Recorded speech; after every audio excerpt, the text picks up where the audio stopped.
이 얼굴이면 옛날에 사모님이었겠는데 지금은 고생 좀 하겠네.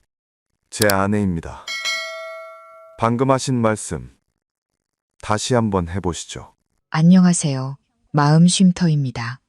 오늘 제가 들려드릴 이야기는 쏟아지는 밤비 속에 남편에게 쫓겨난 한 여자에 대한 이야기입니다. 그녀는 하룻밤 지낼 곳을 얻기 위해 낯선 퀵서비스 기사의 아내 행세를 하게 되죠. 그리고 2달 후 심장이 패칠 듯한 진실을 마주하게 됩니다. 여러분이 만약 그녀의 상황이었다면 어땠을까요? 오늘 이야기 지금 바로 시작합니다. 저는 아직도 그날 밤을 생생히 기억합니다. 양철 지붕 위로 후두둑 떨어지는 빗소리와 문틈으로 세차게 불어오던 바람. 남편 민주는 어두컴컴한 부엌 한가운데 서서 마치 야만인을 보듯 저를 쳐다봤습니다. 소리치지도 화내지도 않고 그저 얼음장처럼 차가운 한마디를 던졌죠. 당신은 내 아내가 될 자격이 없어. 저는 그 자리에 얼어붙었습니다. 그 말 때문이 아니라 저를 바라보는 그의 눈빛 때문이었습니다. 한때는 제가 입덧으로 고생할 때마다 일일이 귤 껍질을 까주던 사람의 눈빛이 아니었으니까요. 비록 그 아이를 지키진 못했지만 저는 적어도 우리 사이에 남은 정은 있을 거라고 생각했습니다. 하지만 그건 제 착각이었죠. 저는 그가 바이러스성 고열로 알아누웠을 때 끼니를 거르고 옷 살 돈을 아껴가며 죽을 끓여주었습니다. 그가 저 몰래 빚을 졌다는 걸 알았을 땐 제 쌈짓돈을 몰래 그의 지갑에 넣어주기도 했습니다. 하지만 시어머니는 제가 아이를 갖기 어렵다는 걸 아신 날부터 저를 씨 없는 수박이라 부르며 구박하셨습니다. 그리고 오늘 밤 모든 것이 폭발했습니다. 시어머니는 제 밥그릇을 내동댕이 치며 소리쳤습니다. 애도 못 낳는 여편네가 우리 집에 앉아있는 꼴 더는 못 봐. 저는 민준을 바라보며 제발 한마디라도 해달라고 애원했지만 그는 아무 말 없이 일어나 손을 씻더니 판결을 내리듯 말했습니다. 짐 싸서 나가. 저는 대학 시절부터 가장 친했던 친구 서연에게 전화를 걸었습니다. 신호음이 길게 이어지다 끊겼습니다. 다른 2명에게도 전화했지만 1명은 받지 않았고 1명은 꺼져 있었습니다. 남편에게 쫓겨나 그것도 친자식도 아닌 아이를 데리고 있는 여자와 엮이고 싶은 사람은 아무도 없었죠. 하나, 제 외사촌 동생, 엄마가 일찍 돌아가시고 아빠는 집을 나간 뒤 3살 때부터 제가 거두어 키운 아이는 방에서 곤히 잠들어 있었습니다. 저는 조용히 방으로 들어가 낡은 배낭에 옷 몇 벌과 남은 잔돈을 쑤셔 넣었습니다. 비가 내리고 있었기에 얇은 비옷 하나를 대충 걸치고 하나를 품에 안았습니다. 아이는 눈을 비비며 잠긴 목소리로 물었습니다. 이모, 우리 어디가? 저는 아이의 이마에 가볍게 입을 맞추며 말했습니다. 우리 새집 찾으러 가는 거야, 아가. 아파트 단지 끝에 있는 버스 정류장에는 빗물이 커다란 웅덩이를 이루고 노란 가로등 불빛이 어른거렸습니다. 비는 세차지 않았지만 끈질기게 내리며 제 심장을 때리는 듯 했습니다. 저는 하나를 품에 안고 앉아 있었습니다. 낡고 찢어진 비옷 사이로 스며드는 냉기가 뼛속까지 시렸습니다. 제가 뭘 하고 있는지, 어디로 가야 할지 아무것도 몰랐습니다. 깊은 밤, 버스 정류장, 흠뻑 젖은 채 떨고 있는 우리 이모와 조카는 마치 도시를 헤매는 두 유령 같았습니다. 문득 엄마 생각이 났습니다. 엄마가 살아계셨다면 어릴 적 제가 따돌림을 당할 때마다 그랬던 것처럼 저를 꼭 안고 등을 토닥여 주셨을 텐데. 하지만 엄마는 오래전에 돌아가셨고 저는 길 한복판에 덩그러니 서 있는 가로등처럼 외로웠습니다. 아무도 필요로 하지 않지만 그 자리에 계속 서 있어야만 하는 그때 오토바이 한 대가 다가와 멈춰서더니 헤드라이트 불빛이 제 얼굴을 정통으로 비쳤습니다. 저는 퀵서비스 기사인 줄 알고 서둘러 일어나 손을 흔들었지만 그 남자는 아무 말도 하지 않았습니다. 그는 오토바이를 세우고 트렁크에서 커다란 비옷을 꺼내 저와 하나에게 씌워주었습니다. 저는 깜짝 놀라 더듬거리며 말했습니다. 감사합니다. 남자는 가볍게 고개를 끄덕이고는 돌아섰습니다. 하지만 10걸음도 채 가지 않아 그는 멈춰서서 저를 돌아봤습니다. 그 눈빛은 동정이 아니라 마치 오래전부터 저를 알았던 사람 같았습니다. 비가 한참 더 올 것 같은데 두 분 어디로 가십니까? 저는 고개를 숙였습니다. 아직 모르겠어요. 집에서 쫓겨나서 불 켜진 곳이 여기밖에 없어서요. 그는 잠시 침묵하더니 담담한 목소리로 말했습니다. 제 이름은 현우입니다. 괜찮으시다면 제가 사는 고시원으로 가시죠. 좁고 낡았지만 적어도 비는 새지 않습니다. 아이가 많이 추워 보이네요. 저는 하나의 손을 꽉 잡았습니다. 마음이 복잡했습니다. 어떻게 낯선 사람을 믿을 수 있을까? 하지만 오들오들 떨며 입술이 파래진 아이를 보니 제게 다른 선택지가 없다는 걸 깨달았습니다. 저는 조용히 고개를 끄덕였습니다. 우리는 그의 오토바이 뒤에 탔습니다. 저는 흠뻑 젖은 하나를 끌어안았고 빗줄기는 계속해서 제 얼굴을 때리며 상기시켰습니다. 이건 꿈도 동화도 아니라고. 저는 대단한 걸 바라지 않았습니다. 그저 비를 피할 지붕과 젖지 않고 잘 수 있는 잠자리만 있으면 됐습니다.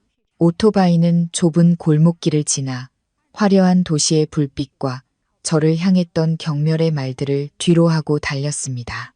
저는 아직 현우 씨가 누구인지 몰랐지만 그날 밤 그는 저를 위해 멈춰준 첫 번째 사람이었고 그것만으로도 제 인생은 다른 길로 접어들었습니다. 요금은 안 받겠습니다. 대신 누가 물으면 제 아내라고 하세요. 저는 그가 농담하는 줄 알았지만 그의 목소리에는 장난기가 전혀 없었습니다.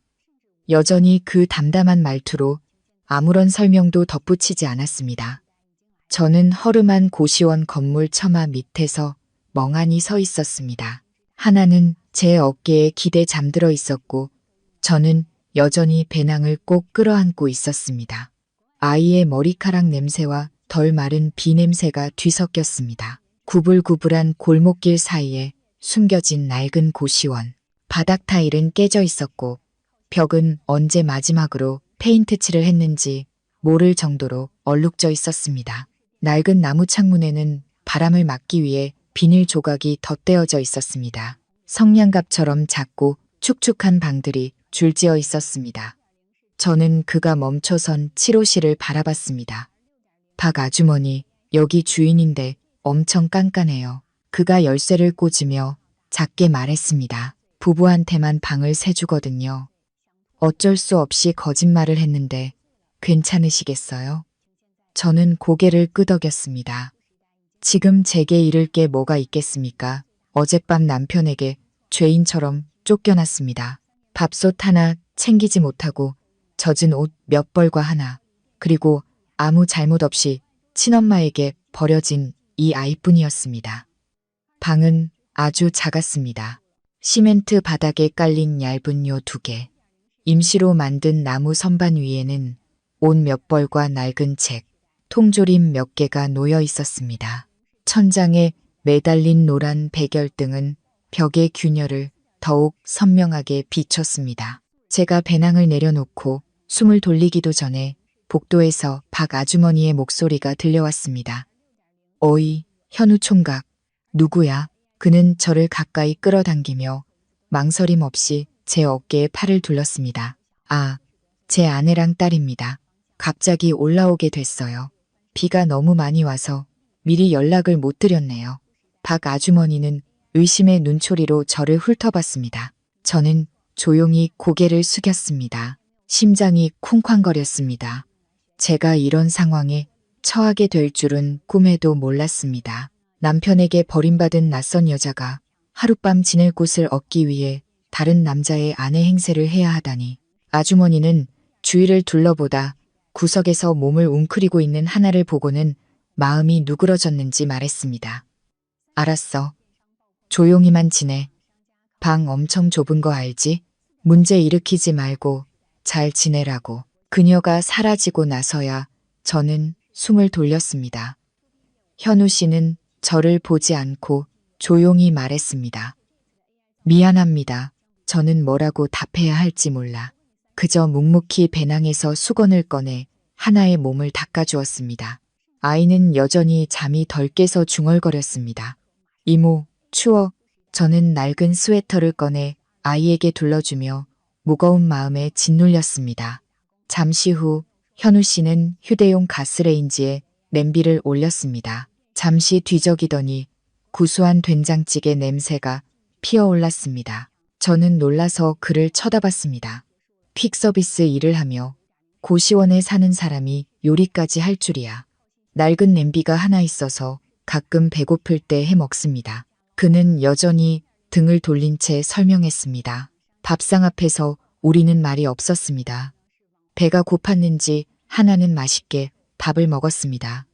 저는 두부가 듬뿍 들어간 된장찌개 한 숟갈을 떠먹었습니다. 순간 눈물이 터져 나왔습니다.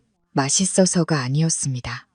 오랜만에 아무런 구박이나 경멸의 눈빛 없이 따뜻한 밥을 편안하게 먹는다는 사실 때문이었습니다. 현우 씨는 젓가락을 내려놓고 조용히 저를 바라봤습니다. 저는 손을 저으며 말했습니다. 죄송해요. 제가 너무 약해져서 울 수 있다는 건 좋은 겁니다. 그가 말했습니다. 눈물을 삼키기만 하고 흘리지 못하는 사람도 있으니까요. 하나는 밥을 다 먹고 제 어깨에 기대 잠이 들었습니다. 그는 구석에서 낡은 담요를 가져와 곱게 접어 아이에게 덮어주었습니다. 마치 이런 일이 익숙하다는 듯 여러 번 아이를 재워본 사람처럼 자연스러웠습니다. 저는 설거지를 하고 돌아왔습니다. 그는 노란 불빛 아래 앉아 낡은 책장을 넘기고 있었습니다. 힐끗 보니 책 표지에는 인생의 이치라고 쓰여 있었습니다. 그처럼 고시원에 살며 퀵서비스를 하는 사람이 이런 책을 읽다니 의외였습니다. 인과응보 같은 걸 믿으세요? 저도 모르게 물었습니다. 그는 책을 덮고 평온한 눈빛으로 저를 바라봤습니다. 믿습니다.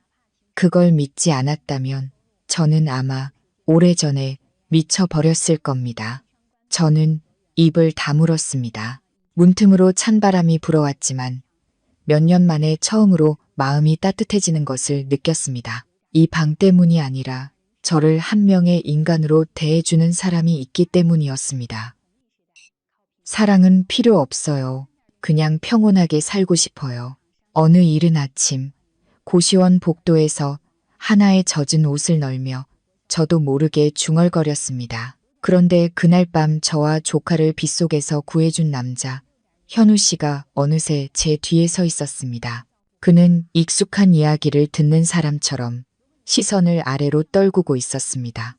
어머니가 살아계실 때 항상 말씀하셨지. 잘못된 사람과 결혼한 여자에게 평온함이란 가장 큰 사치라고. 저는 그 말을 들었지만 이해하지 못했습니다. 두 손은 빈털터리, 품에는 어린 조카 하나를 안고 집에서 쫓겨나기 전까지는요. 겨우 10제곱미터 남짓한 고시원 방. 벽은 얼룩지고 천장에서는 비가 침지만 몇 년 만에 처음으로 숨통이 트이는 곳이었습니다. 매일 아침 저는 일찍 일어나 하나가 씻을 따뜻한 물을 데우고 전날 밤 남은 찬밥과 김치 조각으로 아침을 해결했습니다. 현우 씨는 보통동이 트기 전에 낡은 점퍼를 입고 마스크를 쓴 채 오토바이에 올라 새벽 시장 상인들 틈으로 사라졌습니다. 어느 날 저는 용기를 내어 골목 어귀에 있는 백반집에 가서 설거지 일이라도 시켜달라고 부탁했습니다. 주인 아주머니는 제 머리부터 발끝까지 훑어보더니 눈살을 찌푸리며 말했습니다. 얼굴은 허여멀건해서 일은 제대로 하겠어. 저는 그저 돈을 벌 기회만이라도 얻고 싶어 고개를 숙였습니다. 아주머니는 마지못해 말했습니다. 일단 해봐. 근데 그릇 깨끗하게 안 닦으면 두 번은 없어. 저는 일을 시작했습니다. 손은 서툴렀고 차가운 설거지물이 피부에 스며들었습니다. 고개를 들 때마다 다른 사람들의 의심 어린 눈초리를 느껴야 했습니다. 그때 술에 취한 손님 하나가 비틀거리며 다가와 제 이마를 손가락으로 쿡 찔렀습니다. 이 얼굴이면 옛날의 사모님이었겠는데 지금은 고생 좀 하겠네. 저는 아무 말 없이 입술을 깨물었습니다. 갑자기 밖에서 오토바이 브레이크 소리가 날카롭게 들렸습니다. 현우 씨였습니다. 그는 말없이 들어와 제 앞을 가로막고 식당 안 모든 사람이 들을 수 있을 만큼 큰 소리로 말했습니다. 제 아내입니다. 방금 하신 말씀 다시 한번 해보시죠. 순간 식당 안이 조용해졌습니다. 그 남자는 뒷걸음질 치며 웅얼거렸습니다. 아, 누구신가 했네. 그러고는 제자리로 돌아갔습니다. 저는 현우 씨를 바라봤습니다. 그의 눈에는 분노나 위협이 아닌 조용한 안타까움이 담겨 있었습니다. 그날 오후 저는 일찍 집으로 돌아왔습니다. 하나는 부엌 구석에서 길고양이와 놀다가 저를 보자마자 달려와 자랑했습니다. 현우 아빠가 내일 순대국밥 사준댔어. 이모, 저는 깜짝 놀랐습니다. 하나가 현우 씨를 아빠라고 부르다니 아무도 가르쳐주지 않았는데 무의식적으로 나온 말이었습니다. 심장이 저릿했습니다. 무언가 조용하고 은밀하게 움직이고 있었지만 저는 감히 그 감정의 이름을 부를 수 없었습니다. 그날 저녁 두부조림과 시금치 나물 그리고 이웃집 아주머니가 나눠주신 젓갈로 차린 소박한 저녁상 앞에서 저는 조용히 그를 바라봤습니다. 그에게는 제가 알던 다른 남자들과는 다른 무언가가 있었습니다. 외모가 아니라 그가 살아가는 방식이었습니다. 한 번은 현우 씨가 비닐 커버를 씌운 작은 수첩에 무언가를 적는 것을 봤습니다. 저는 힐끗 훔쳐봤습니다. 그의 글씨는 놀랍도록 단정하고 아름다웠습니다. 책에서 인용한 듯한 구절이 적혀 있었습니다. 선한 마음에서 온 것은 머물고 이기심에서 비롯된 것은 이내 떠나간다. 저는 물었습니다. 혹시 공부 많이 하셨어요? 현우 씨는 그저 웃기만 할 뿐 대답하지 않았습니다. 그러고는 예전에 책을 많이 읽었다고, 특히 인과응보나 명상, 그리고 사람답게 사는 법에 대한 책을 좋아했다고 말했습니다. 저는 멍해졌습니다. 이 험한 세상에서 퀵 서비스를 하며 가난을 탓하지 않고 묵묵히 책을 읽는 습관을 가진 사람은 정말 드물었습니다.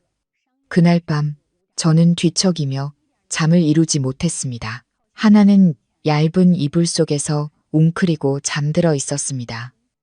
밖에서는 오토바이 소리가 멀어지고 잠기지 않은 문틈으로 찬 바람이 스며들었습니다.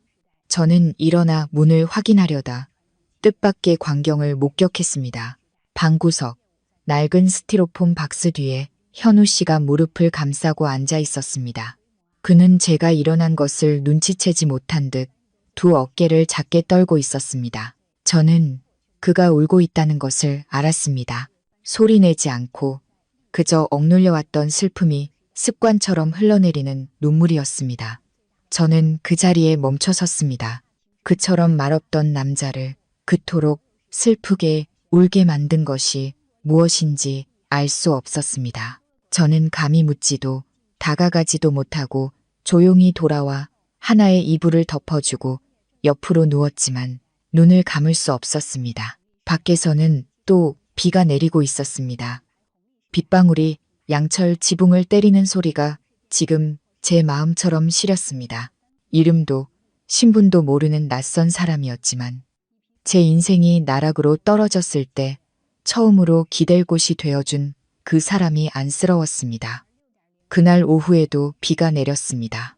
보슬비였습니다. 제가 현우 씨를 처음 만났던 날처럼 요란하지도 폭우라고 부를 만큼 세차지도 않았지만 누구도 고시원처마 밖으로 나가고 싶지 않게 만드는 그런 비였습니다. 제가 막 널었던 빨래를 걷고 있을 때 부엌 식탁 구석에서 무언가 떨어지는 것을 봤습니다. 낡고 해진 가죽 지갑이었습니다. 한눈에 봐도 남자 지갑이었죠. 현우 씨가 점심을 먹고 잊어버리고 간 모양이었습니다. 저는 곧장 가져다 주려 했지만 하나가 화장실에 가고 싶다고 보챘습니다. 돌아와서 자리에 앉아 혹시 연락처가 있나 보려고 지갑을 열었습니다. 사생활을 침해할 생각은 없었지만 지갑은 생각보다 가볍고 얇았습니다. 열어보니 지폐는 한 장도 없고 달아빠진 작은 사진 한 장만 들어 있었습니다. 해바라기 밭 한가운데에 서 있는 한 여자가 2살쯤 되어 보이는 아이를 안고 있는 사진이었습니다. 아이의 얼굴은 흐릿했고 여자는 미소 짓고 있었지만 카메라는 보고 있지 않았습니다. 사진 밑에는 누렇게 변색된 작은 쪽지가 끼워져 있었습니다. 내 등분으로 접혀 있고 한쪽 모서리가 찢어져 있었습니다. 저는 잠시 망설이다 쪽지를 펼쳤습니다. 언젠가 내가 떠나더라도 찾지도 원망하지도 마. 누구에게나 사라져야 할 이유는 있는 법이니까. 당신의 은영이가. 저는 그 자리에 멈춰 섰습니다. 왜인지 등골이 서늘해지며 제 것이 아닌 과거의 한 조각을 열어본 기분이 들었습니다. 저는 서둘러 쪽지를 다시 접어 지갑에 넣었습니다. 현우 씨가 돌아왔을 때 저는 지갑을 건네며 말했습니다. 두고 가셨어요. 현우 씨는 지갑을 받아들었지만 저를 쳐다보지 않았습니다. 그의 얼굴은 굳어 있었고 눈빛은 파문 하나 없는 호수처럼 차가웠습니다. 고맙습니다. 그는 작게 말하고는 지갑을 주머니에 넣었습니다. 더 이상 아무 말도 없었습니다. 우리 사이에 어색한 기류가 흘렀습니다. 그날 이후 저는 그를 더 유심히 보게 되었습니다. 그의 방은 언제나 지나칠 정도로 깔끔했고 낡은 오토바이 부츠는 매일 밤 깨끗하게 닦여 있었습니다. 그는 골목 구석구석을 꿰고 있는 사람처럼 익숙하게 아침마다 떠났지만 짧은 인사를 제외하고는 누구와도 말을 섞지 않았습니다. 어느 날 오후 저는 골목 어기 슈퍼에서 저녁거리로 콩나물 한 봉지와 하나의 간식으로 줄 라면을 샀습니다. 수다 떨기를 좋아하는 주인 아주머니가 제게 다가와 속삭였습니다. 댁에 사는 그 퀵서비스 총각 말이야. 옛날에 TV에도 나왔었대. 태풍 때 사람 구하고 실종됐다고 사람들이 얼마나 찾았는데 저는 멈칫했습니다. TV예요. 반신반의하며 되물었습니다. 아주머니는 고개를 끄덕였습니다. 예전에 TV에서 봤는데 지금이랑은 딴판이지만 얼굴은 똑같더라고. 그때는 양복 쫙 빼입고 머리도 단정했는데 방으로 돌아와서도 저는 잠을 이룰 수 없었습니다. 머릿속에는 주인 아주머니의 말이 계속 맴돌았습니다. 저는 몰래 낡은 스마트폰을 켰습니다. 예전에 하나가 온라인 수업을 들을 때 쓰던 것이었습니다. 그리고 검색창에 태풍 속 인명구조 실종사업가라고 쳐봤습니다. 수많은 오래된 기사들이 떴습니다. 그중 몇 년 전 흑백 사진이 실린 기사 하나가 눈에 띄었습니다. 역사적인 홍수 이후 사업 포기한 젊은 기업가, 더 이상 도시에 머물 이유가 없다. 저는 기사를 클릭했습니다. 사진 속 남자는 현우 씨였습니다. 틀림없었습니다. 비록 그때는 머리를 단정하게 빗고 하얀 셔츠를 입은 채 수재민들에게 구호품을 전달하고 있었지만 카메라를 보는 깊고 고요한 눈빛은 지금과 같았습니다. 기사에 따르면 중부지방을 휩쓴 홍수 속에서 모자 3명을 구해낸 후 김현우라는 이름의 이 남자는 갑자기 회사에서 자취를 감췄다고 했습니다. 모든 연락이 두절되었고 가족들은 그에게는 시간이 필요하다는 말만 남긴 채 입을 다물었다고 했습니다. 아무도 그가 어디로 갔는지 몰랐습니다. 저는 스마트폰을 덮었습니다. 마음속은 의문으로 가득 찼습니다. 왜 그렇게 성공했던 사람이 축축한 고시원 방에서 간장밥을 먹으며 퀵서비스 기사로 살아가기로 선택했을까? 그날 밤 현우 씨는 돌아오지 않았습니다. 저는 그를 기다렸지만 들리는 것은 끈질긴 빗소리뿐이었습니다. 자정이 가까워질 무렵 어두운 골목 어딘가에서 구급차 사이렌 소리가 정적을 깨고 울려 퍼졌습니다. 저는 왠지 모를 불안감에 휩싸였습니다. 무슨 일이 있는 건지 혹시 현우 씨와 관련이 있는 건 아닌지. 사람들은 사고란 눈 깜짝할 사이에 손 쓸 틈도 없이 일어난다고 말합니다. 하지만 제게 그날의 사고는 경종과도 같았습니다. 피나 사이렌 소리, 누군가의 울음소리 때문이 아니었습니다. 사랑 때문도, 잃을지도 모른다는 두려움 때문에 처음으로 한 남자를 생각하며 심장이 미친 듯이 뛰었기 때문입니다. 그날 오후 해가 뉘엿뉘엿 질 무렵 제가 빨래를 널고 있는데 고시원 입구에서 박 아주머니가 저를 애타게 불렀습니다. 수진 씨, 현우 총각이 터미널 사거리에서 사고 났대. 방금 병원으로 실려갔어. 저는 그 자리에 얼어붙었습니다. 왜 그랬는지 모르지만 손에 들고 있던 젖은 옷을 떨어뜨리고 말았습니다. 저는 서둘러 하나를 박 아주머니에게 맡기고 정신없이 뛰쳐나갔습니다. 터미널 사거리는 사람들로 북적였고 트럭 한 대가 길을 막고 있었습니다. 도로 위에는 붉은 핏자국이 선명했습니다. 사람들은 웅성거렸습니다. 할머니 피하려다가 핸들을 꺾었나 봐. 저렇게 운전하는 건 목숨 내놓고 하는 거지. 저는 더 이상 아무것도 들리지 않았습니다. 머릿속에는 현우 씨가 했던 말이 맴돌았습니다. 머리가 헝클어지는 건 괜찮아. 생각할 머리만 있으면 되지. 헬멧을 쓰라고 잔소리하던 제게 그가 농담처럼 던졌던 말이었습니다. 이제는 농담으로 넘길 수 없는 상황이었습니다. 제가 시내 병원에 도착했을 때는 이미 어두워져 있었습니다. 응급실은 노란 불빛으로 가득했고 소독약 냄새가 코를 찔렀습니다. 저는 문 밖에서 두 손을 꼭 모은 채 초조하게 기다렸습니다. 심장이 터질 것 같았습니다. 당직 의사 한 분이 나와 물었습니다. 환자분이랑 무슨 관계시죠? 저는 당황했습니다. 저는 뭐라고 말해야 할지 몰랐습니다. 가족도 아니고 아내도 아니지만 그렇다고 아무 사이도 아닌 건 아니었습니다. 죄송하지만 신분 확인이 안 되면 들어갈 수 없습니다. 의사는 그렇게 말하고 돌아섰습니다. 저는 흐릿한 유리문 앞에서 돌처럼 굳어버렸습니다. 안에서 그가 어떤 상태인지 알 수 없었습니다. 많이 아플까? 누군가 그의 손을 잡아주고 있을까? 저도 예전에 계단에서 굴러 한 번 입원한 적이 있었는데 그때도 무서워서 벌벌 떨었습니다. 그런데 그는 아무도 그의 과거를 모르는 채 조용히 살아가던 그는 지금 다쳐서 누워있는데 누가 그의 이름을 불러줄까요? 잠시 후 누가 저를 불렀습니다. 수진 씨. 돌아보니 안경을 쓴 중년의 신사 한 분이 서 있었습니다. 그는 다가와 손을 내밀었습니다. 저는 진호라고 합니다.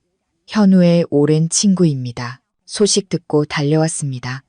제가 보증은 섰으니 괜찮을 겁니다. 걱정 마세요. 저는 안도의 한숨을 내쉬었습니다. 눈에는 눈물이 그렁그렁했습니다. 진호 씨는 저를 보더니 작게 물었습니다. 현우에 대해 어디까지 알고 계세요? 저는 뜨끔해서 어떻게 대답해야 할지 몰랐습니다. 저는 그저 고개를 저었습니다. 진호 씨는 주머니에서 손가락만 한 작은 은색 USB를 꺼내 제 손에 쥐어주었습니다. 이걸 보세요. 하지만 더는 묻지 말아주세요. 현우는 지금 누가 자기 과거를 들추는 걸 원치 않을 겁니다. 저는 마치 비밀을 건네받은 사람처럼 그것을 꽉 쥐었습니다. 병원에 있다는 사실도 잊은 채 손발이 차갑게 식어갔습니다. 몇 시간 후 저는 고시원으로 돌아왔습니다. 방은 고요했고 낡은 선풍기 소리만 덜컹거렸습니다. 하나는 잠들어 있었습니다. 저는 USB를 스마트폰에 꽂았습니다. 낡아빠진 스마트폰이었지만 다행히 동영상 파일은 읽을 수 있었습니다. 영상이 시작되었습니다. 화면은 흐릿했지만 소리는 선명했습니다. 양철 지붕으로 된 어느 교실, 30명 남짓한 사람들이 앉아 있었습니다. 나이대는 다양했고 밀짚 모자를 쓴 사람도 아기를 안고 있는 사람도 있었습니다. 칠판 앞에는 현우 씨가 서 있었습니다. 낡았지만 다림질이 잘 된 하얀 셔츠를 입고 강의를 하고 있었습니다. 옆에는 낡은 교과서 몇 권이 쌓여 있었습니다. 그의 목소리는 크지 않았지만 따뜻하게 울려 퍼졌습니다.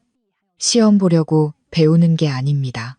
나와 세상을 이해하기 위해 배우는 겁니다. 글을 읽을 줄 알면 이 험한 세상에서 걸어갈 길이 하나 더 생기는 겁니다. 교실 안 사람들은 집중해서 듣고 있었습니다. 아무도 웃거나 하품하지 않았습니다. 깜빡이는 형광등 아래 그들의 얼굴은 빛나고 있었습니다. 영상은 10분 정도 이어졌습니다. 한 할아버지가 일어나 이력서 쓰는 법을 물었고 어떤 아이는 그의 품에 안겨 선생님, 저 잘했죠?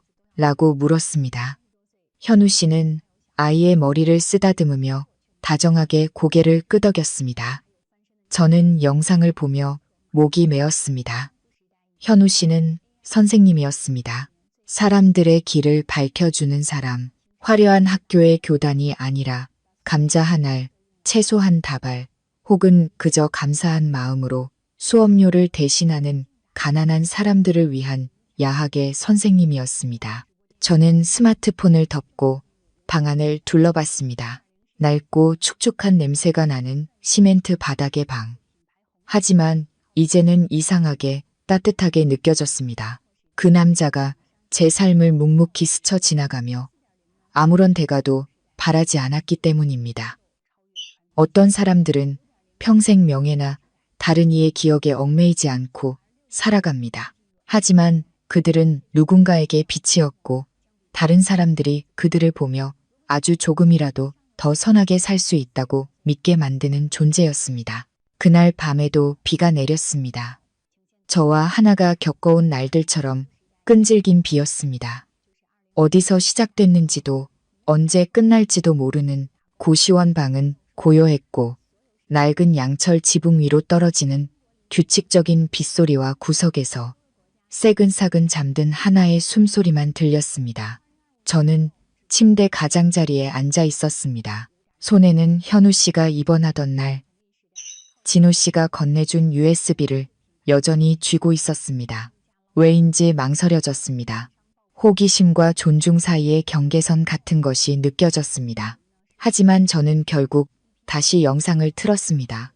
스마트폰 화면이 밝아지며 그 낡은 영상이 처음보다 더 선명하게 나타났습니다. 렌즈 속 현우 씨는 하얀 셔츠를 입고 양철과 나무로 얼기설기 지은 교실 앞에 서 있었습니다.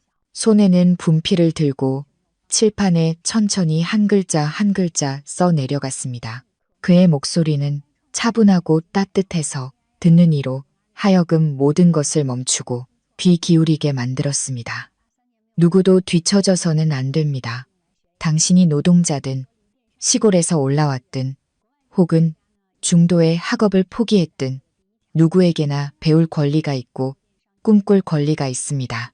아래에는 작업복에 페인트가 묻은 사람, 기름때 묻은 작업복을 입은 노동자들이 마치 성스러운 의식에 참여하는 것처럼 진지하게 앉아 있었습니다. 그들은 귀를 기울였고 눈은 빛나고 있었습니다. 저는 왜인지 모르게 눈시울이 뜨거워졌습니다. 아마 이토록 각박한 세상 속에서 여전히 묵묵히 지식을 나누는 사람이 있다는 사실 때문이었을 겁니다. 다른 장면이 나타났습니다. 현우 씨가 한 외국 기관으로부터 상을 받고 있었습니다. 사람들은 그를 소리 없는 영감의 전달자라고 불렀습니다. 그때 그의 얼굴에는 환한 미소가 없었습니다. 그저 가볍게 고개를 숙이고 무대 뒤로 사라질 뿐이었습니다. 다음은 시끄러운 기자회견 장면이었습니다. 한 기자가 일어나 질문을 던졌습니다. 그 교실들을 유지할 돈은 어디서 납니까? 사적인 이익이 없다는 게 사실입니까? 정계에 진출하기 위해 이름을 알리려는 수작 아닙니까? 그때도 현우 씨의 얼굴은 평온했지만 눈가는 조금 움푹 패여 있었습니다. 그는 대답했습니다. 논쟁하고 싶지 않습니다. 시간이 답해줄 겁니다.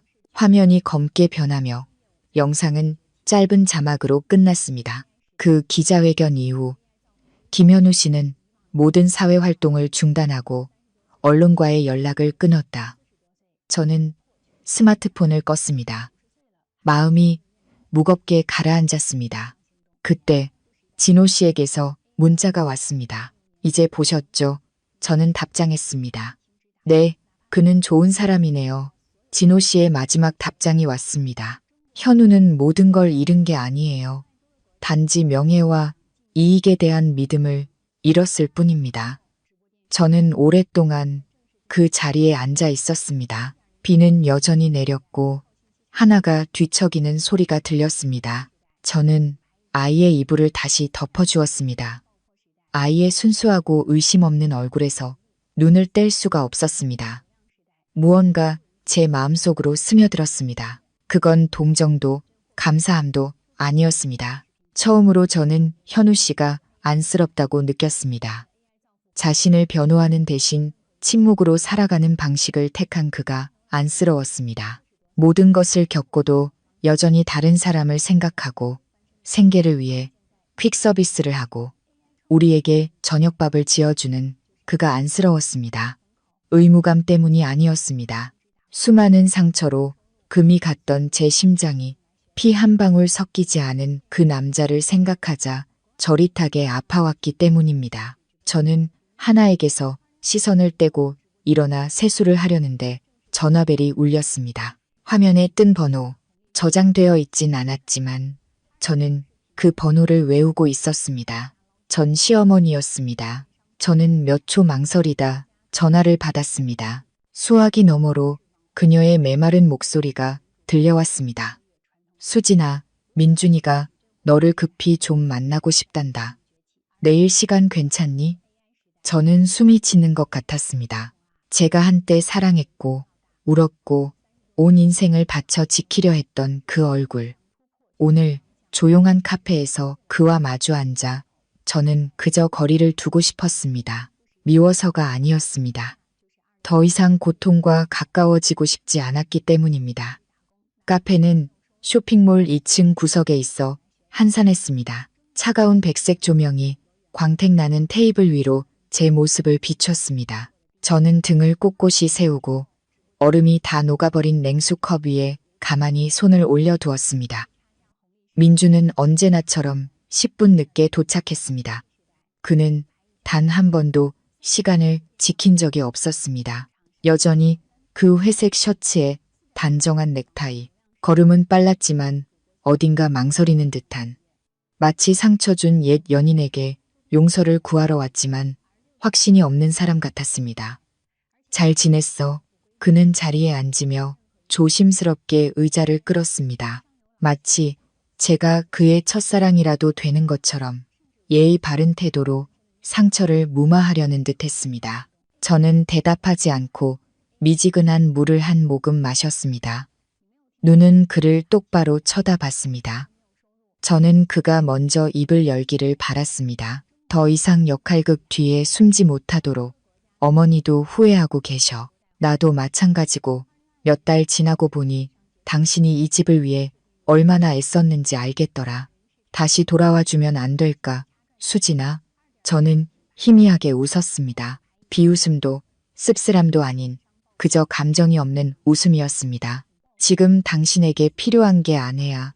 아니면 상속 분쟁에 휘말린 아파트 명의를 올려놓을 사람이야? 그 질문은 불에 기름을 붓기 위함이 아니었습니다. 그저 옛사람의 속내를 확인하기 위한 방법일 뿐이었습니다. 그리고 대답은 그의 반응에서 바로 나타났습니다. 민주는 움찔하며 얼굴이 굳어졌고 더듬거렸습니다. 아니야. 난 그냥 그만해, 민준 씨. 예전에 당신은 한밤중에 날 길거리로 내쫓았어. 잠든 아이 말고는 아무것도 가져가지 못하게 했지. 애도 못 낳는 여자는 우리 집안 사람으로 인정 못한다고 했잖아. 그런데 이제 와서 날 당신이라고 부르네. 당신 자격 있다고 생각해? 그는 입을 다물었습니다. 천장의 조명이 그의 길고 검은 그림자를 테이블 아래로 드리웠습니다. 마치 과거의 잘못을 필사적으로 부정하면서도 자신이 어디에 서 있는지 몰라 허둥대는 그림자 같았습니다. 저는 자리에서 일어났습니다. 떠나기 전 저는 느리고 분명하게 말했습니다. 당신은 더 이상 날 아내라고 부를 자격이 없어. 굶어 죽는 한이 있어도 날 야만인 취급했던 그곳으로는 돌아가지 않아. 저는 서둘러 걸음을 옮겼습니다. 이기고 있는 순간에 눈물을 보이고 싶지 않았습니다. 어쨌든 저는 여자였고 그 남자는 한때 제가 아내와 엄마의 꿈을 모두 걸었던 사람이었으니까요. 밖은 이미 해가 저물고 있었습니다. 쇼핑몰 유리를 통해 들어온 햇살이 주차된 오토바이들 위로 쏟아졌습니다. 저는 순간 멈칫했습니다. 길 건너편 주차 공간 한쪽 구석에 오토바이 한 대가 조용히 서 있었습니다. 그 위에는 현우 씨가 앉아 있었습니다. 몇 주 전보다 야윈 얼굴, 빛바랜 셔츠, 손목에는 여전히 밴드가 붙어 있었습니다. 그는 아무 말 없이 저를 바라봤습니다. 그 눈빛에는 질문도 판단도 의심도 없었습니다. 그저 부드러운 침묵만이 존재했습니다. 마치 그가 모든 것을 이해하고 존중하기 위해 침묵을 선택한 것처럼. 저는 그에게 다가가야 할지 아니면 그냥 지나쳐야 할지 몰랐습니다. 하지만 바로 그 눈빛이 제게 깨닫게 해주었습니다. 어떤 사람들은 그저 적절한 순간에 나타나는 것만으로도 한 사람을 과거의 수렁에서 건져낼 수 있다는 것을. 저는 여전히 그 자리에 앉아 해질녘 빛이 반사되는 마당으로 떨어지는 마지막 잎사귀를 바라보고 있었습니다. 바람이 조금 더 세게 불며 축축한 풀냄새와 어딘가에서 풍겨오는 숯불 냄새를 실어왔습니다. 마음이 차분해졌습니다. 슬프지도 기쁘지도 않았습니다. 그저 누군가 제 어깨에서 낡고 찢어졌지만 버릴 곳을 몰라 억지로 메고 있던 짐을 내려준 것처럼 가벼워졌습니다. 현우 씨는 하나를 돌아보며 작게 물었습니다. 아이가 아직도 잠을 설치나요? 저는 가볍게 고개를 끄덕였습니다. 하나는 종종 몽유병처럼 자다 일어나거나 한밤중에 깜짝 놀라 깨서 엄마 이름을 부르곤 했습니다. 저는 한때 아이에게 소리치기도 했습니다. 내 엄마는 죽었어. 그러고 나면 거울 속 미친 여자 같은 제 모습에 소스라치게 놀라곤 했습니다. 현우 씨는 그 이야기를 듣고 아무 말도 하지 않았습니다. 그저 아이 방창가에 달아줄 풍경을 하나 가져왔을 뿐입니다. 그날 이후 바람이 불 때마다 하나는 더 편안하게 잠들었습니다. 아이에게는 기댈 수 있는 남자가 필요해요. 제가 한숨처럼 말했습니다. 그런데 저는 당신을 믿지 못했었죠. 현우 씨는 여전히 말이 없었지만 그가 탔던 휠체어를 제 쪽으로 조금 더 가까이 움직이는 것만으로도 충분했습니다. 저는 그의 손바닥에 박인 굳은 살을 똑똑히 볼 수 있었습니다. 두껍고 거친 사업가의 손이 아니라 몇 년 동안 보약볕 아래서 오토바이를 몰았던 사람의 손이었습니다. 저는 누구에게도 의지하지 않으면 충분히 강해질 수 있다고 생각했습니다. 하지만 이제는 알게 되었습니다.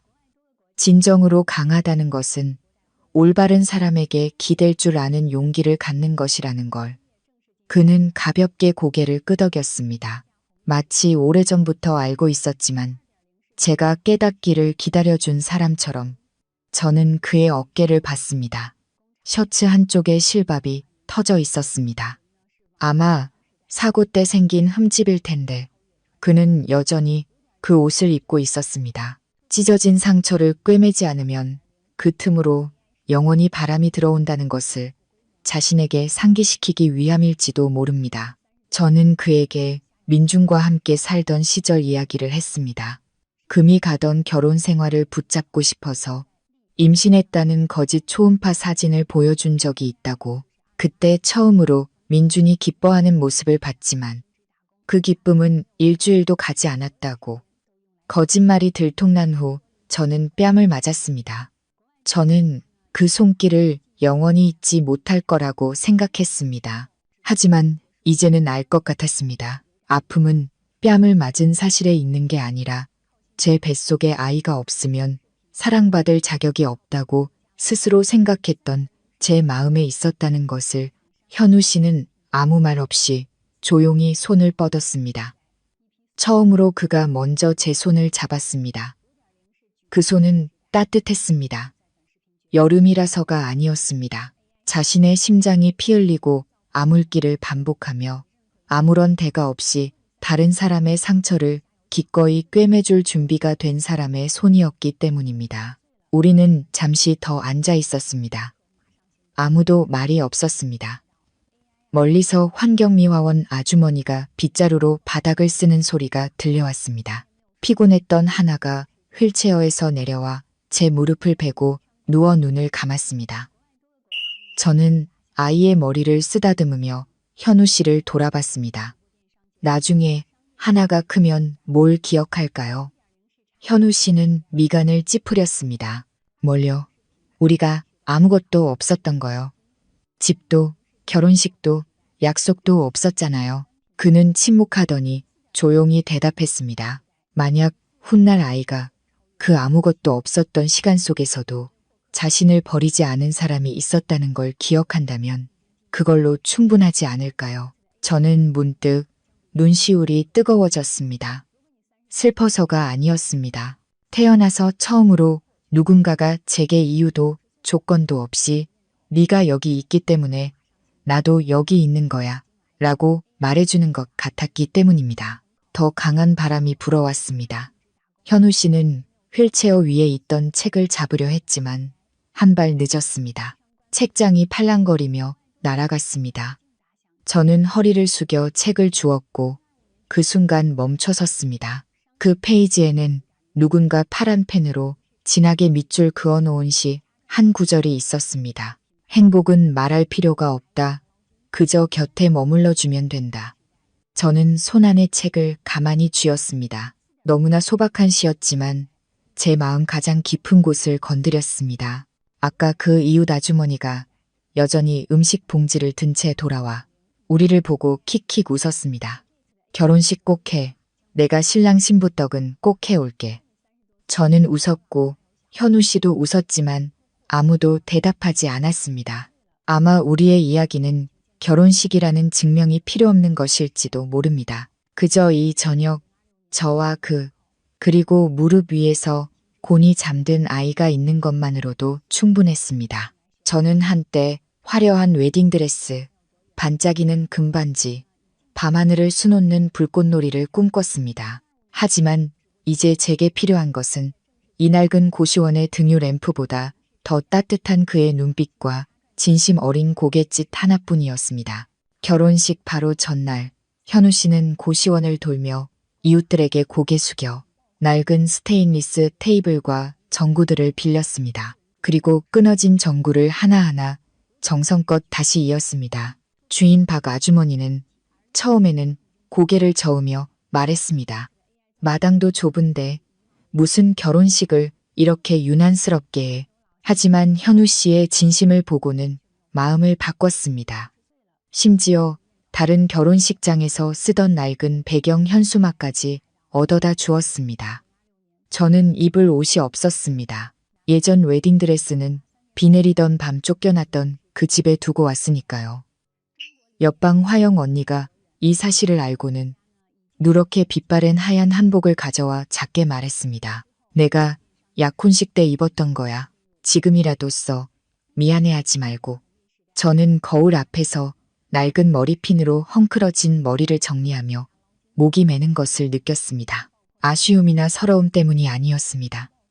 지금 이 순간처럼 제가 온전하다고 느껴본 적이 없었기 때문입니다. 화장도 웨딩드레스도 없었지만 처음으로 마음 가볍게 하는 결혼이었습니다. 누구의 강요도 재촉도 없이 오직 저와 그가 원해서 하는 결혼. 해가 저무는 오후 마지막 햇살이 고시원 입구의 부겐빌리아 덩굴을 지나 분홍빛으로 부서져 내렸습니다. 마당에는 꽃무늬 식탁보를 씌운 스테인리스 테이블 3개가 놓였습니다. 박 아주머니는 팔을 걷어붙이고 시골 밥상 몇 차림을 준비했습니다. 생선찌개, 돼지고기 장조림, 볶음 김치. 현우 씨가 고친 전구들은 일찌감치 불을 밝혔고 마치 시골집 처마 밑에 매달린 작은 등불처럼 반짝였습니다. 낡은 스피커에서는 가난한 사랑 노래가 흘러나왔습니다. 낡았지만 친숙한 멜로디. 제가 밖으로 나가자 온 고시원 사람들이 모여 앉아 있는 것이 보였습니다. 손이 떨렸습니다. 하나는 테이블 앞에 서서 반지 상자를 들고 마치 어린 신부 들러리처럼 진지한 표정을 짓고 있었습니다. 아이의 어설픈 모습을 보며 저는 눈물이 날 정도로 웃었습니다. 현우 씨는 테이블 옆 의자에 앉아 있었습니다. 사고로 다친 다리에는 아직 가벼운 깁스를 하고 있었지만 오늘 결혼식을 하지 않으면 마음이 편치 않을 것 같다고 했습니다. 부모님도 사회자도 복잡한 예식도 없었습니다. 박 아주머니가 대표로 일어나 말했습니다. 우리가 여기서 같이 산 지 몇 년인데 오늘 두 사람이 진심으로 사랑하는 모습을 보니 우리가 다 기쁘네. 이제 부부가 됐으니 손잡고 잘 살아.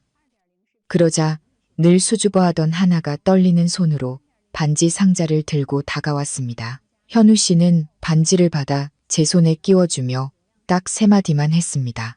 고맙습니다. 당신. 사랑해도 영원히 함께도 아닌 그저 고맙습니다라는 말이었습니다. 하지만 저는 그 3마디에 제가 바라던 모든 것이 담겨 있다는 것을 알았습니다. 와주어서 고맙다고, 떠나지 않아서 고맙다고, 명예도, 집도, 온전한 건강도 없는 나 같은 사람 곁에 머물러 주기로 선택해줘서 고맙다고. 우리는 사람들 앞에서 고개를 숙였습니다. 고급 레스토랑처럼 우레와 같은 박수 소리는 없었지만 모든 눈빛이 따뜻하고 기뻐 보였습니다. 늘 고시원이 시끄럽다고 잔소리하던 옆집 할머니도 오늘만큼은 몰래 눈물을 훔치며 중얼거렸습니다. 저 두 사람 복 받을 거야. 복 받고 말고. 소박한 결혼 피로연은 웃음소리, 그릇 부딪히는 소리, 낡은 스피커에서 흘러나오는 음악 소리와 함께 이어졌습니다. 저와 현우 씨는 나란히 앉아 막걸리를 한 잔씩 받았습니다. 잔을 비운 후 그는 주머니에서 조심스럽게 4번 접은 종이를 꺼내 제 손에 쥐어주며 속삭였습니다. 지금 읽지 말고 식이 끝난 후에 읽어봐. 저는 열어보지 않고 그대로 쥐었습니다. 마음속에서 무언가 벅차올랐습니다. 긴장감보다는 소중함이었습니다. 그 종이에 무엇이 담겨 있을지는 몰랐지만 혼인 계약서나 고백서가 아닌 진실의 한 조각일 거라고 믿었습니다. 제가 묻지 않았지만 그가 들려주기로 선택한 이야기. 저녁바람이 부드럽게 불어와 등불 몇 개를 흔들었습니다. 저는 그를 바라봤습니다. 제가 한때 의심하고 무시했던 남자. 지금 그는 아무런 맹세 없이 그저 조용히 제 곁에 앉아 있었습니다. 하지만 그것만으로도 저는 이번에는 잘못된 사람과 결혼하지 않았다는 것을 알 수 있었습니다. 그날 밤 고시원 방은 이상할 정도로 고요했습니다. 정이 넘쳤던 소박한 결혼식이 끝나고 모두가 돌아간 후 방에는 저와 현우 씨 그리고 하나만 남았습니다. 아이는 온종일 뛰어다녀 지쳤는지 이제는 구겨진 제 하얀 한복을 베고 깊이 잠들어 있었습니다. 저는 침대 가장자리에 기댄 채 피로연이 끝날 무렵 현우 씨가 쥐어준 종이를 여전히 들고 있었습니다. 그는 아무 말 없이 저를 바라보며 작게 말했습니다. 당신 혼자 있을 때 읽어봐요.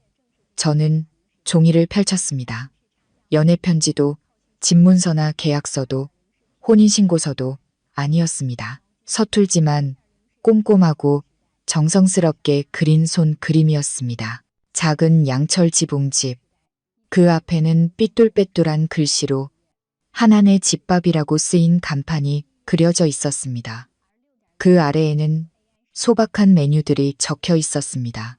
호박 된장찌개, 갈치조림, 계란말이, 시금치나물, 애호박 볶음. 저는 웃음을 터뜨렸습니다. 웃고 있었지만 어느새 눈물이 흐르고 있었습니다.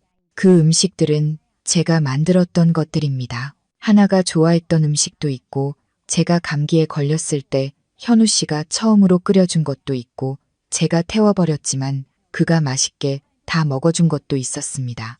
그는 그저 집밥은 배만 부르면 된다고 말했었죠. 맨 아래에는 꾸밈없지만 정성스러운 글씨가 적혀 있었습니다. 모든 음식은 추억이다. 화려할 필요 없이 진실하기만 하면 된다. 문득 그가 했던 말이 떠올랐습니다. 어느 비 오는 밤, 우리에게 남은 것이라고는 라면 한 봉지와 플라스틱 젓가락 2쌍뿐이었을 때, 사람이 모든 믿음을 잃었을 때, 마지막으로 남는 것이 요리야. 그때는 이해하지 못했지만, 이제는 알 것 같았습니다. 더 이상 기댈 곳이 없을 때조차 사람은 자신을 다시 일으켜 세울 부엌의 불씨를 가지고 있으니까요. 저는 종이 위에 손을 얹었습니다. 얇았지만 따뜻했습니다. 처음으로 다른 사람의 계획 속에 제 이름이 들어 있었기 때문입니다. 혼자 꾸는 꿈이 아닌 함께 꾸는 꿈이었기 때문입니다. 집에서 쫓겨나고 어린 조카를 안고 밤비를 헤매고 제게는 더 이상 아무 가치도 없다고 생각했던 저. 이제 누군가가 제게 손을 내밀고 있었습니다. 나와 함께 작은 식당을 열지 않겠냐고. 저는 현우 씨를 돌아봤습니다. 그는 피로연과 축하 인사로 지쳤는지 고른 숨을 내쉬며 잠들어 있었습니다. 저는 남자는 약속만 하고 지키지 않는 존재라고 생각했습니다. 하지만 현우 씨는 달랐습니다. 그는 약속하는 대신 그림을 그려 보여주었습니다. 저는 종이를 접어 내려놓으려다 위쪽 구석에 급하게 쓴 듯한 작은 글씨를 발견했습니다. 내일 마지막으로 한 번만 다녀올게. 저는 그 자리에 굳었습니다. 심장이 쿵 하고 내려앉는 것 같았습니다. 마지막이라니? 어디를, 왜 아무 말도 하지 않았을까? 저는 다시 그를 쳐다봤습니다. 희미한 수면등 아래 그의 얼굴은 아무런 슬픔도 없는 듯 평온했습니다. 하지만 저는 알고 있었습니다. 이 모든 일을 겪는 동안 현우 씨는 단 한 번도 자기 속마음을 전부 털어놓은 적이 없다는 것을. 저는 종이를 베개 밑에 다시 넣어두고 하나 옆에 누웠습니다. 눈은 크게 뜬 채 마음은 복잡했습니다. 그 글씨가 슬픈 주문처럼 머릿속을 맴돌았습니다. 내일 떠난다. 마지막으로 저는 그를 깨우고 싶지 않았습니다. 하지만 마음속 깊은 곳에서 한 목소리가 또렷하게 외쳤습니다. 만약 내일 당신이 정말 떠난다면 저도 함께 가게 해주세요. 막기 위해서가 아니라 이해하기 위해서. 사람들은 그를 퀵서비스 기사라고 생각했지만 사실 그는 저를 절망의 벼랑에서 따뜻한 부엌 불빛이 있는 곳으로 데려다준 사람이었습니다. 그 낡은 오토바이, 군데군데 테이프로 덧댄 빛바랜 드림, 뒷좌석에는 낡은 방석이 깔려 있었습니다. 그 오토바이는 저를 설거지 일터로, 하나를 예방접종 병원으로, 심지어 이웃이 준 낡은 냉장고까지 실어 날랐습니다. 오토바이가 낑낑거리며 언덕을 오를 때마다 현우 씨는 말했습니다. 조금만 더 힘내. 이 녀석은 절대 누구를 길 중간에 버려두지 않아. 언제부터였는지 기억나지 않지만 저는 문 밖에서 그 익숙한 오토바이 소리가 들리면 안심이 되었습니다. 그런데 그날 아침 그는 익숙한 엔진 소리 없이 떠났습니다. 그저 찻주 전자 밑에 작은 쪽지 하나만 남겨두었을 뿐이었습니다. 수해 지역에 며칠 다녀올게. 당신이 이 자리를 따뜻하게 지켜줘. 저는 그 쪽지를 몇 번이고 다시 읽었습니다. 목이 메어왔습니다. 걱정 때문인지 아니면 처음으로 누군가가 제게 사고 치지 마가 아니라 따뜻하게 지켜달라고 말해주었기 때문인지 몰랐습니다. 그날 하루 종일 고시원에는 햇살이 들지 않는 것 같았습니다. 하나를 불러 아침밥을 챙겨주던 현우 씨의 목소리도 제가 마실 차를 끓여주던 불꽃도 없었습니다. 저는 대나무 평상에 앉아 길 건너편 슬러시 가게를 멍하니 바라보며 하염없는 생각에 잠겼습니다. 저녁이 되어 박 아주머니가 밥 먹으라고 부르러 왔을 때야 저는 정신을 차렸습니다. 아주머니는 제 옆에 앉아 한참 저를 보더니 말했습니다. 걱정돼. 저는 고개를 끄덕였습니다. 아주머니는 희미하게 웃었습니다. 그 사람 같은 사람은 하늘이 돕지. 하지만 돕는다고 해서 사고가 안 나는 건 아니니 무사하길 빌어야지. 저는 젓가락을 들었지만 딱딱하게 식은 계란 장조림을 삼킬 수가 없었습니다. 가슴에 돌덩이가 걸린 것 같았습니다. 그리고 그날 밤 어떤 남자가 오토바이를 타고 고시원 근처를 지나가다 소리쳤습니다. 시외 도로에서 사고 났대. 현우 씨랑 비슷하게 생겼다던데 오토바이도 비슷하고 이름은 아직 확실하지 않대. 저는 밥그릇을 떨어뜨렸습니다. 벌떡 일어나자 손발이 사시나무 떨듯 떨렸습니다. 외투도 챙기지 못하고 하나를 안은 채 골목 입구로 뛰쳐나가 오토바이를 잡아타고 시외 병원으로 향했습니다. 병원으로 가는 내내 머릿속이 하얘졌습니다. 현우 씨가 웃던 모습, 말하던 모습, 옷에 먼지를 털던 모습들이 뒤죽박죽 영화처럼 스쳐 지나갔습니다. 저는 최악의 상황을 상상했습니다. 무서웠습니다. 병원 복도는 사람들로 북적였습니다. 저는 사람들 틈을 비집고 들어가 당직 의사에게 물었지만 피해자 신원이 확인되지 않았다며 안으로 들여보내주지 않았습니다. 환자분이랑 무슨 관계시죠? 그 질문에 저는 목이 메었습니다. 뭐라고 대답해야 할지 몰랐습니다. 아내, 혼인신고도 안 했는데, 친구, 너무 가벼운 관계였다. 가족, 증명할 서류가 없었다. 저는 돌처럼 굳어서 더듬거렸습니다. 그 사람을 따뜻하게 지켜주던 사람이에요. 그들은 이해할 수 없다는 눈빛으로 저를 보더니 말했습니다. 밖에서 기다리세요. 소식이 있으면 알려드리겠습니다. 저는 돌 의자에 주저앉았습니다. 하나는 제 품에서 잠들어 있었습니다. 시계는 새벽 2시를 가리키고 있었습니다. 날은 추웠고 사람들은 드문드문 지나다녔습니다. 구급차 사이렌 소리가 간헐적으로 울려 퍼졌습니다.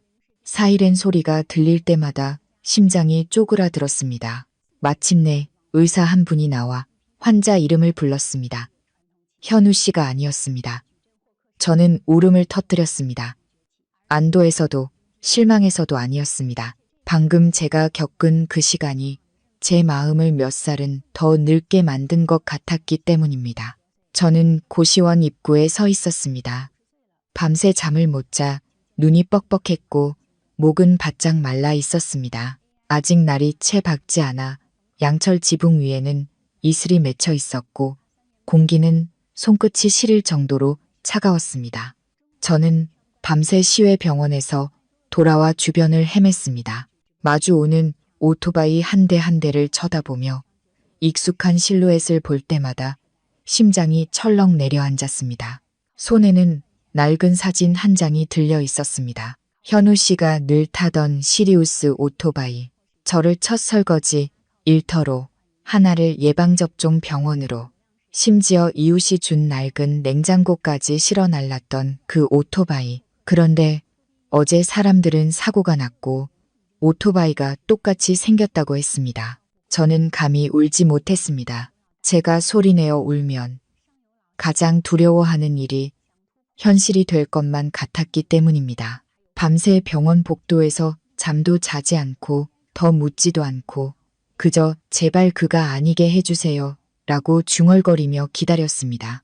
그런데 고시원 입구에 도착해서 제가 처음 본 것은 문 밖에 단정하게 놓인 현우 씨의 낡은 초록색 슬리퍼였습니다. 저는 그 자리에 얼어붙었습니다. 방 안에는 여전히 노란불이 켜져 있었고 문은 살짝 열려 있었습니다. 안에서는 무언가를 볶는 소리가 들렸습니다. 고소한 파기름 냄새가 풍겨왔습니다. 저는 한 걸음 한 걸음 안으로 들어갔습니다. 심장이 축제북처럼 울렸습니다. 현우 씨가 등을 돌린 채 서서 프라이팬을 흔들고 있었습니다. 줄무늬 셔츠 등 부분이 땀으로 젖어 있었습니다. 나왔어요. 단 4글자. 새벽 안개처럼 가벼운 말이었지만 제게는 밤새 저를 짓누르던 모든 두려움을 녹여버리기에 충분했습니다. 저는 소리치지도 그에게 달려가 안기지도 아무것도 묻지 않았습니다. 저는 그저 악몽에서 막 깨어난 사람처럼 그 자리에 서 있었습니다. 눈물이 바닥으로 뚝뚝 떨어지는 것도 몰랐습니다. 맛있는 미나리를 좀 사왔어요. 현우 씨는 여전히 등을 돌린 채 말했습니다. 삶은 계란도 아직 따뜻하니까 식기 전에 먹어요. 저는 아무 말 없이 자리에 앉았습니다. 그도 제가 어디에 갔었는지, 얼마나 걱정했는지 묻지 않았습니다. 우리 사이에는 드라마 같은 눈물도 달콤한 말도 없었습니다. 작은 밥상과 간장 종지 2개, 그리고 신선한 미나리 한 접시가 전부였습니다. 마치 몇십 년을 함께 산 부부처럼 모든 오해와 다툼을 겪고 이제는 눈빛만으로도 모든 것을 이해하는 사이처럼 하나가 잠에서 깨 눈을 비비며 달려왔습니다.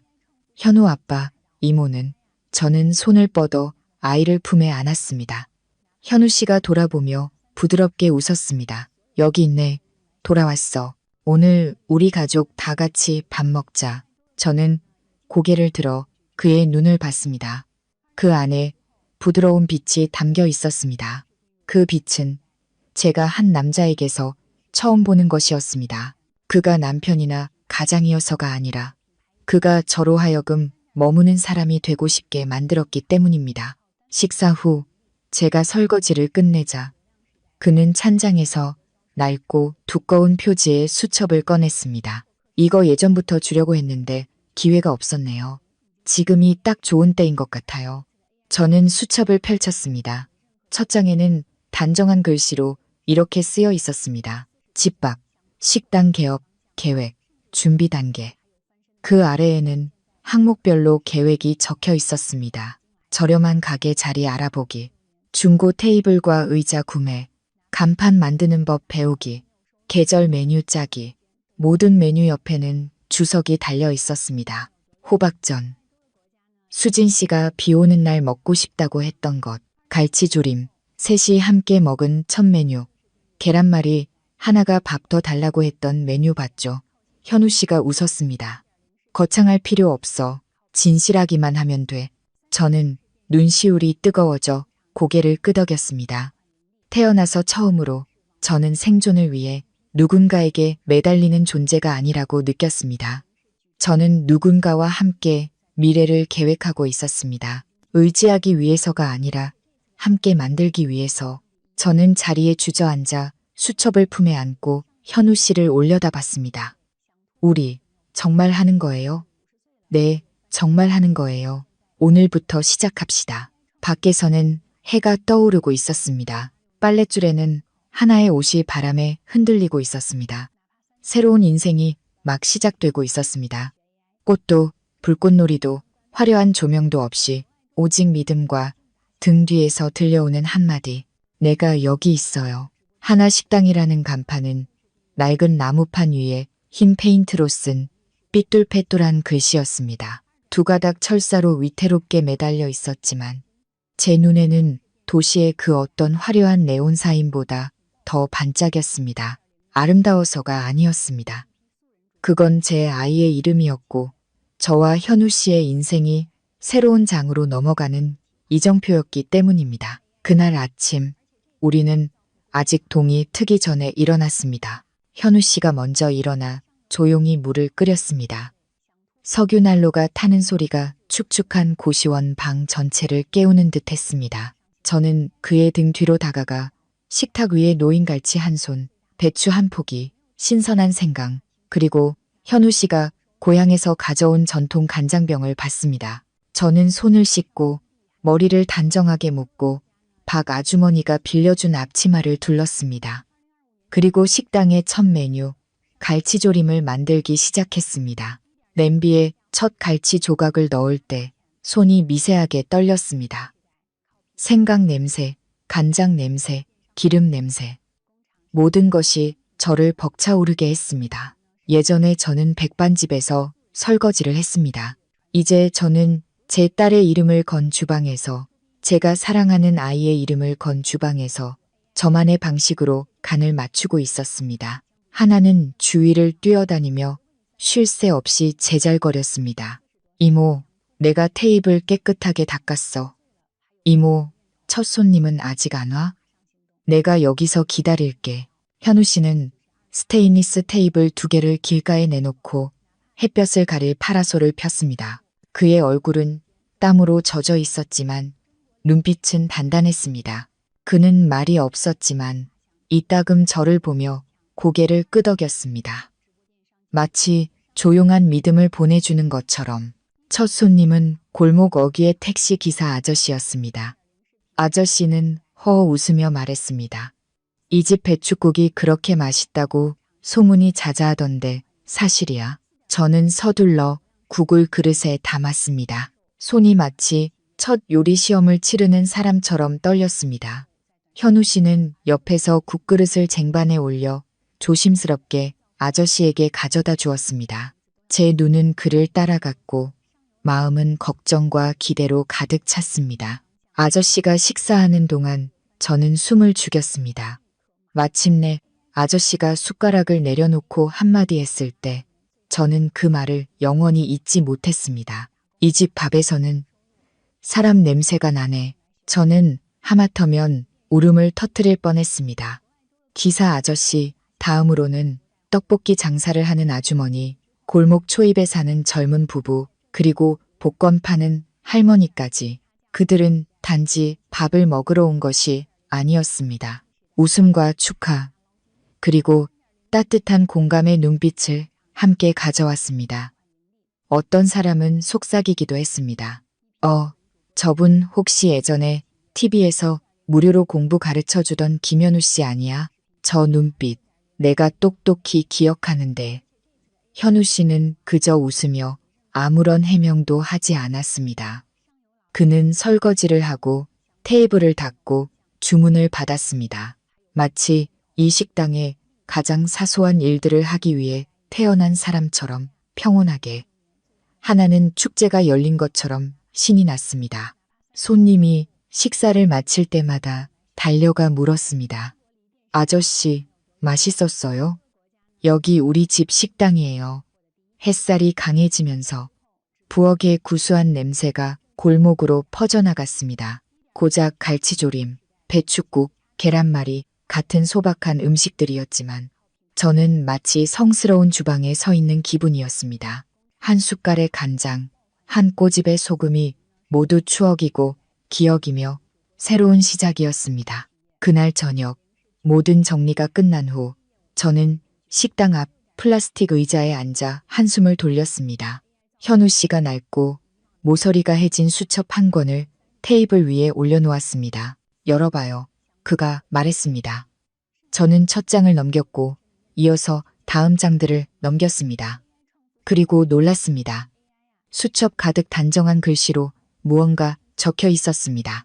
어머니의 요리 비법, 우리가 따라 만들 것들, 생선 매운탕, 콩나물국, 계란찜, 흰죽과 장아찌. 각 메뉴 옆에는 작은 메모가 붙어 있었습니다. 내가 아플 때마다 엄마가 끓여주시던 것, 내가 초등학교 6학년 때 엄마가 가르쳐 주신 것, 돌아가시기 전 엄마가 마지막으로 끓여주신 것. 저는 눈물을 참을 수 없었습니다. 우리에게는 돈이 많지 않았습니다. 가게는 작고 음식은 소박했습니다. 하지만 그 수첩 한 장 한 장에서 저는 꾸밈 없고 내세울 것 없지만 사람에 대한 정과 감사함으로 가득 찬 한평생을 느낄 수 있었습니다. 저는 그의 손을 잡고 조용히 말했습니다. 우리 꼭 만들어요. 돈을 벌기 위해서가 아니라 당신의 어머니와 당신이 평생 지켜온 그 선한 것들을 지키기 위해서. 그는 고개를 끄덕이고는 오랜 동반자처럼 제 어깨를 두드려 주었습니다. 밖에서는 가로등이 막 켜졌고 하나 식당 간판이 어둠 속에서 여전히 반짝이고 있었습니다. 현우 아빠에 대해 글을 쓰고 싶은데 선생님이 가족에 대해서만 쓰라고 하셨어요. 저녁 식사 후 프라이팬 소리가 팼고 갈치조림 냄새가 희미하게 남은 공간에 밖에서 불어온 바람이 작은 부엌의 공책을 흔들던 어느 밤, 저는 그 말을 들었습니다. 하나는 고개를 갸웃거리며 두 다리를 흔들고 있었습니다. 손에는 파란색 색연필을 꼭 쥐고 입술을 꾹 다문 채 고민에 빠져 있었습니다. 저는 마지막 남은 그릇을 닦다가 잠시 멈칫했습니다.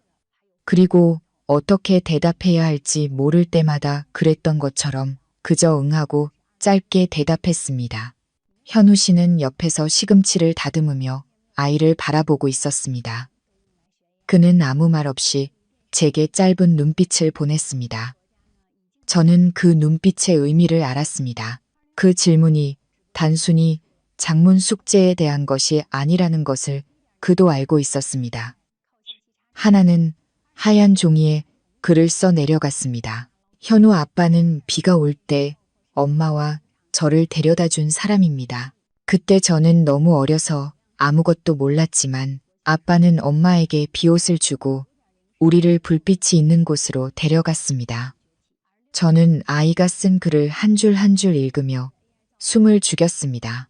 아직 서툴고 띄어쓰기도 틀렸지만 그 글자들이 제 마음을 녹여내렸습니다. 아이는 현우 아빠가 호박전을 부쳐주며 저녁 7시 이후에는 팔을 넣지 말라고 했던 이야기를 썼습니다. 소화가 잘 안 된다면서 아이는 그가 시장에 가서 갈치를 사오며 생선은 클 필요 없어 사람처럼 신선하기만 하면 되라고 말했던 이야기도 썼습니다. 그리고 마지막에 이렇게 썼습니다. 현우 아빠가 진짜 아빠인지는 잘 모르겠어요. 하지만 가족이 누군가 나를 기다려주는 곳이라면 저는 가족이 생긴 것 같아요. 저는 그 종이를 든 채 손을 떨었습니다. 마치 누군가 제 마음에 굳게 닫힌 문을 열어 따뜻하고 부드러운 햇살이 쏟아져 들어오는 기분이었습니다. 저는 제 딸을 바라봤습니다. 삐뚤게 묶은 머리, 낡은 티셔츠, 아직 어린 티를 벗지 못한 얼굴. 아이는 저와 함께 너무나 많은 것을 겪었습니다. 공원 화장실에서 잠들던 밤부터 이곳을 우리 집이라고 부르게 된 이 고시원까지.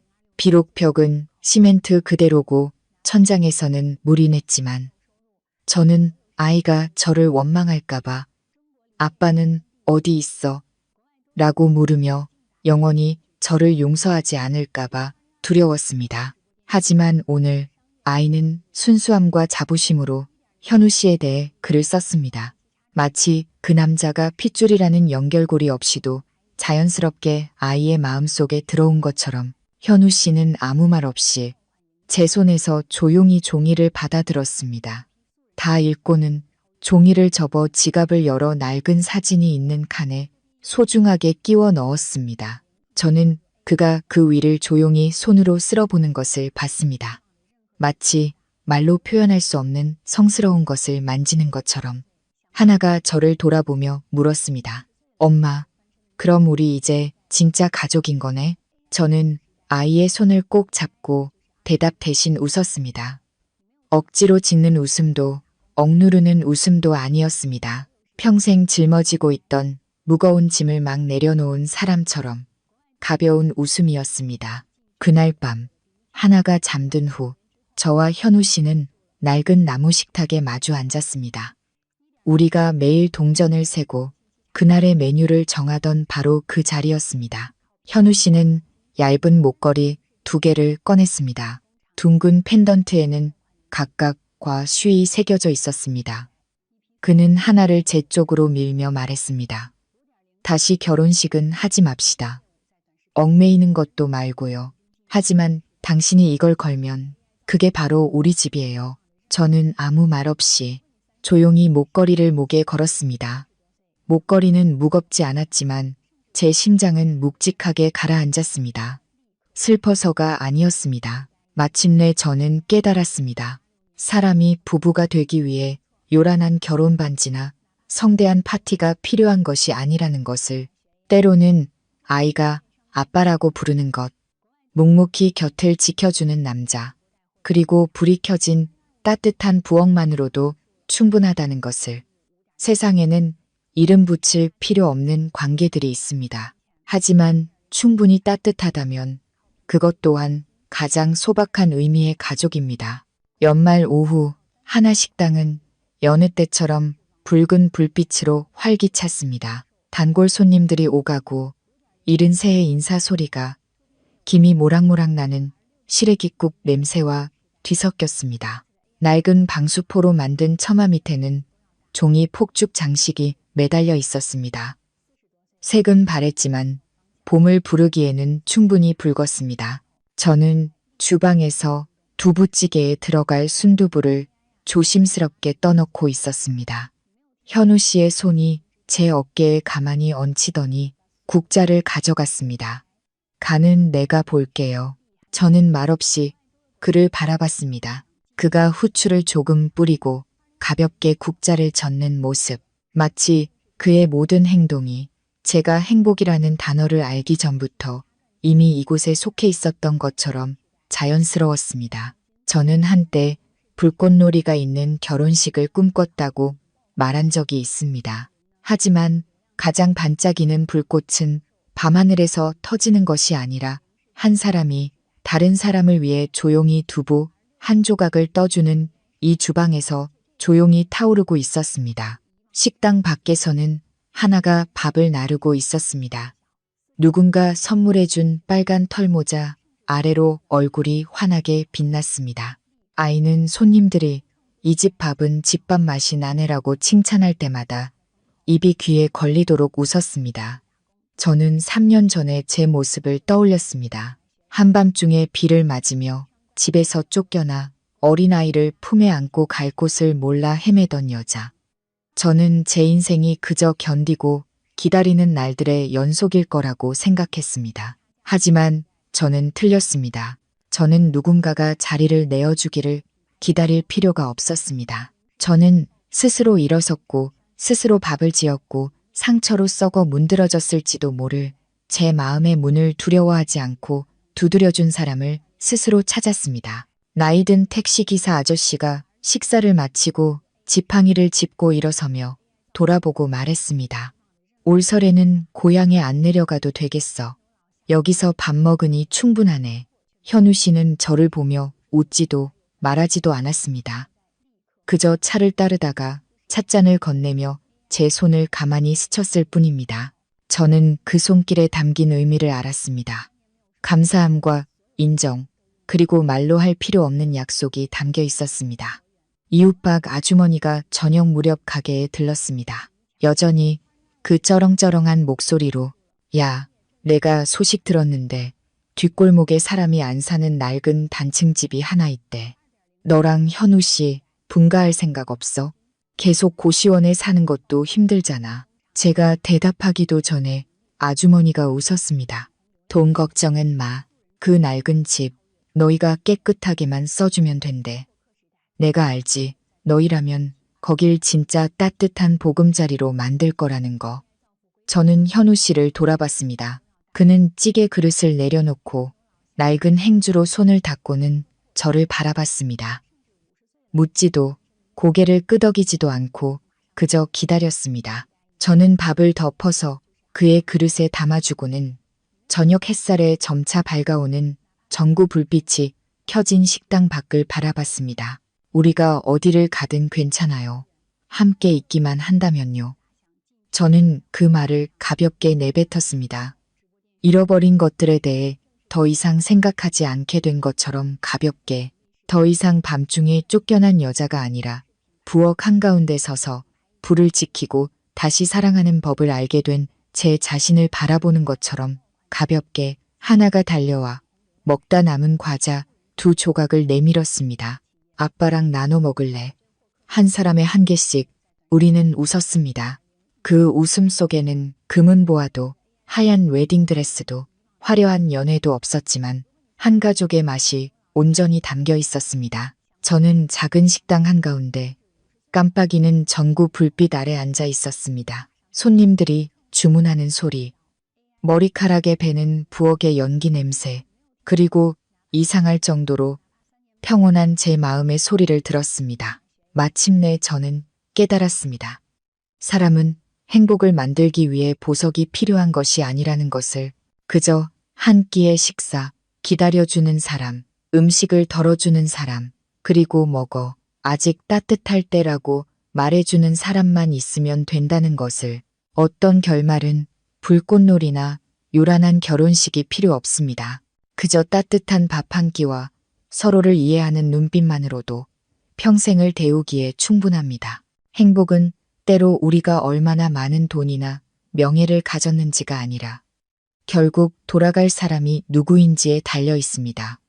한 여성이 스스로 일어서고 자기 자신을 소중히 여길 줄 알게 되었을 때 세상 또한 그녀에게 조용히 평온한 자리를 내어주었습니다. 이 이야기는 진정한 가족은 핏줄로만 이루어지는 것이 아니며 가장 힘든 순간에 손 내밀어준 작은 친절이 한 사람의 인생을 바꿀 수 있다는 것을 보여줍니다. 현우와 수진의 이야기에서 여러분의 마음을 가장 뭉클하게 했던 순간은 언제였나요? 여러분의 생각을 댓글로 남겨주세요. 오늘 이야기가 마음에 드셨다면 좋아요와 구독, 그리고 알림 설정까지 부탁드립니다. 여러분의 따뜻한 한마디가 지금 위로가 필요한 누군가에게 큰 힘이 될 수 있습니다. 시청해 주셔서 감사합니다.